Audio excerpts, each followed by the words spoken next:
Hello everyone, another match review here, this time for the game of Leeds United against Southampton, down at Southampton.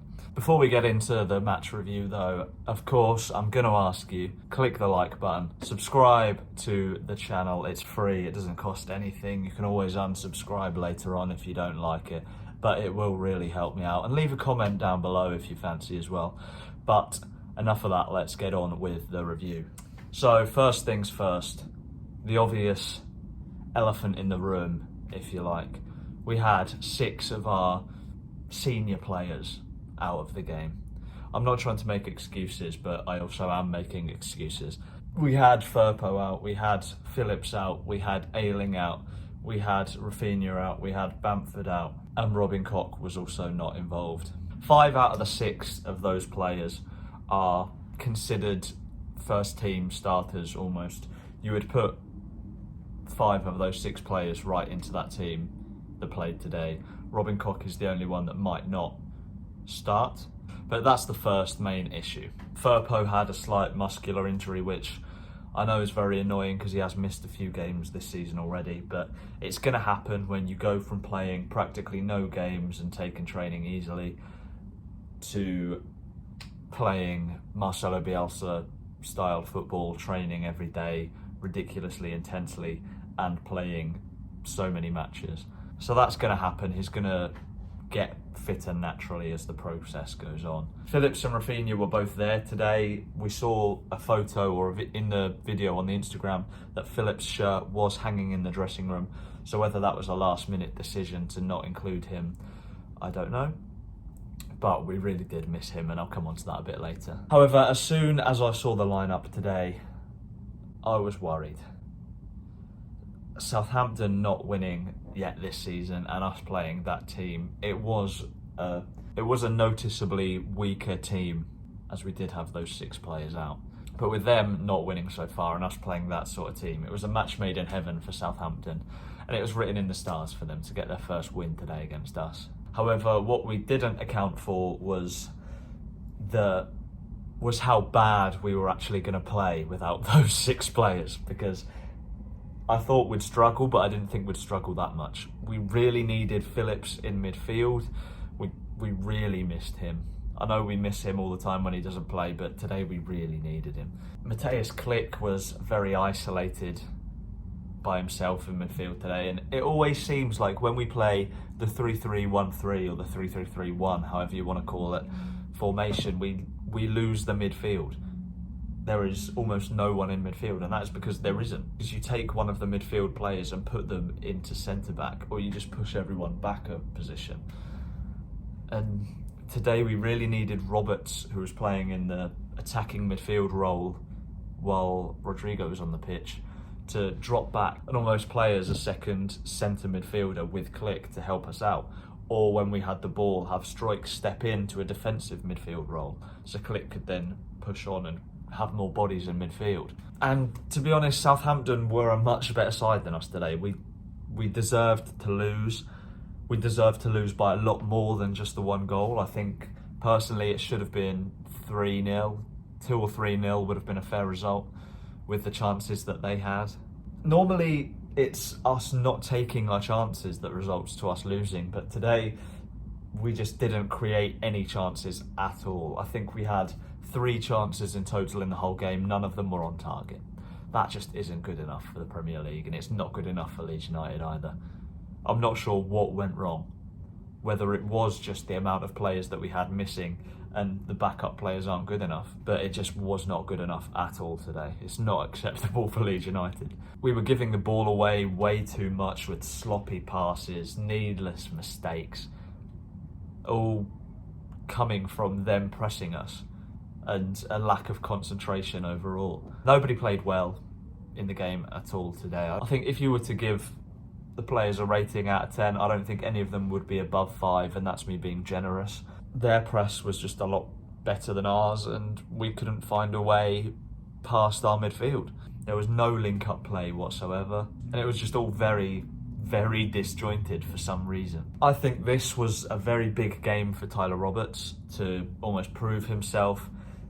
He had no pressure on him whatsoever because he was starting and there was no one on the bench really other than Gelhardt and Greenwood that were going to come on for him, which ended up happening. If he had played well today, he might have kept his place in the team for Wolves. But the thing that annoys me about Roberts, right, is that he is so consistently inconsistent. He'll have a good game and then the next two will be bad, and then he'll have another good game and then he'll be bad again.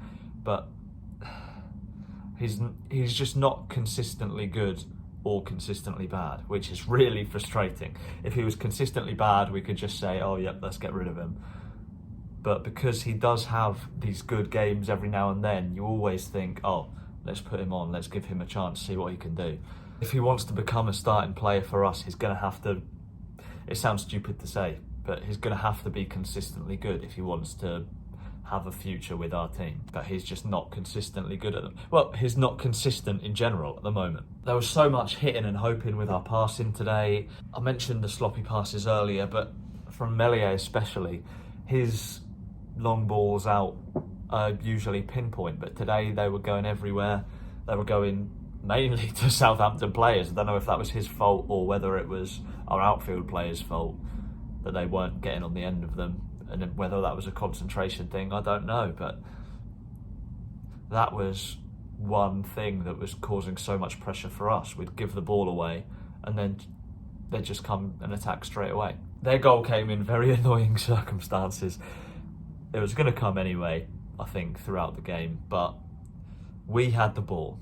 We were pissing around on the outside of their box, passing it when we should have either had a shot or got a ball in for a cross.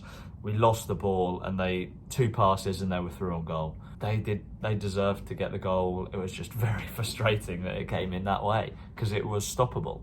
And it's a game like this today that just shows how important Phillips and Rafinha are and how important it is that we keep hold of them for as long as possible. I feel like Rafinha could be replaceable. We get a lot of money for him, 60, 70 million hopefully, if we do sell him at the end of this season. And he is replaceable, but Calvin Phillips is not replaceable at all. And that was shown today. I think there's rumours that he's going to get a new contract soon. I'm just hoping that we do well enough that he wants to stay with us for a long time, because if we sell him, we're screwed. He is the one permanent thing that has been in Bielsa's team in the whole 4 seasons, I think, that he's been here. Calvin Phillips in that defensive midfield role is the constant. And I think if he were to leave, we would be screwed. Forshaw got an appearance today, which is good to see. Whether he'll get an injury again soon, I don't know. I'm just hoping that he can stay injury-free for a bit and get a few appearances under his belt. He came on for Rodrigo, who did absolutely nothing up front. But he also had no service from the players, so it's hard to get angry at him for that reason, because no one helped him out, no one got him in positions. But you also need to think that a player of that price tag needs to have some sort of individual brilliance. Like, you look at Rafinha, and he cost, I think it was about 10 million less than Rodrigo, and he's a game changer. He can win a game by himself. He just has that one little bit of magic, and there's a goal or an assist.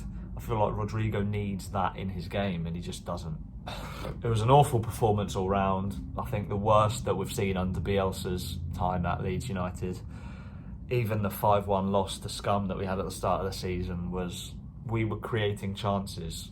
We had decent passages of the ball, but there was absolutely nothing in this game for us, and we deserved to lose. And as I said, it should have been more than the 1-0 that we lost by. We were lucky to keep it at 1-0, I think. There is just a serious need for some squad depth. It's been said since the summer transfer window that we need some depth. Our squad is too small for a Premier League season, and that has been proven today. We had 6 injuries. 6 injuries to first team players is rare, I think. So that can be an excuse, but I think you look at the ages of the players on the bench today, it was 20, 18, 19, 19, 30, 19, 19, 19, 19. Like, yes, you need to believe in the youth team because they are good and they will be, most of them, decent first team players soon. But at the moment, all they are youth team players sitting on the bench because we have no one else. We need some experience on the bench for this situation. So January, we need to sign a centre midfielder and hope that we don't get this amount of injuries again in the season, because it happened last year as well. We had a period where we had so many injuries at one time, which did coincide with our dip in form. Before the game, before the squad was announced, we should have won this game. As soon as the squad was announced, I think there was a lot of doubt coming in whether we'll actually win the game or not. Hopefully Rafinha, Phillips and Bamford will be back for Wolves next week, which will hopefully mean we'll win that game. Then after Arsenal in the Cup, which is kind of a free hit anyway, if we win, great. If we lose, fine. We'll have Norwich. And if we don't beat Norwich, there are some serious questions that need to be asked, because Norwich, to any team in the league, should be a free 6 points in this division. So knowing that Rafinha was only out because he played so recently and Phillips was so close to playing, hopefully they will be back for the Wolves game, and that will give everyone a little bit more of a boost. So thank you very much for watching this match review. As I said, leave a like, subscribe to the channel, leave a comment, give it a share if you fancy, and I will see you next week with another video. Peace.